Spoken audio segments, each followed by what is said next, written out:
Guys, আজকে আমি তোমাদেরকে পরিচয় করাই দিব আমার বউর সাথে, তোমাদের ভাবির সাথে। তো তোমরা কি জানো তোমাদের ভাবি একজন নতুন প্লেয়ার, সে ওল্ড ফ্রি ফায়ার সম্পর্কে তেমন কিছুই জানে না।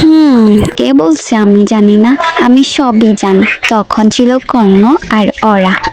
ওল্ড ফ্রি ফায়ারে না ছিল করোনো, না ছিল তাসুয়া, না ছিল ওরিয়ন, এমনকি ডিজে অলোকেরও ছিল না।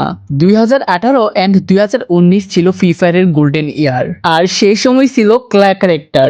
ফ্লা, এইটা আবার কোন ক্যারেক্টার? হ্যাঁ, তুমি তাও জানো না?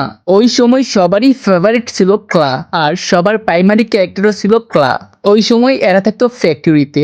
এখনকার সময় যেখানে ফ্যাক্টরিতে কোনো পিলারই থাকে না, তখনকার সময়ে লবির অর্ধেকের বেশি প্লেয়ারই নামতো ফ্যাক্টরিতে।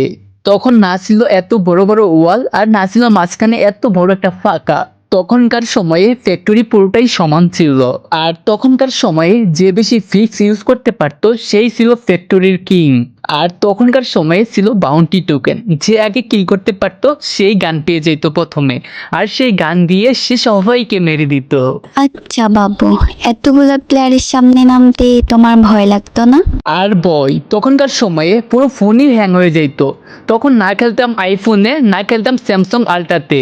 তখন যে যার মোবাইল পাইতো সেই মোবাইল দিয়েই খেলা শুরু করে দিত। কেউ বাবার মোবাইল, কেউ মার মোবাইল, কেউ আবার তার বোনের মোবাইল, কারো 1 GB, কারো আবার 2 GB। এই ফোন দিয়েই তখন খেলা শুরু হইতো। আর বিশ্বাস করো, তখনকার সময় ছিল ফ্রি ফায়ারের গোল্ডেন সময়, যেই দিনগুলো আর কখনই ফিরে পাবো না আমরা।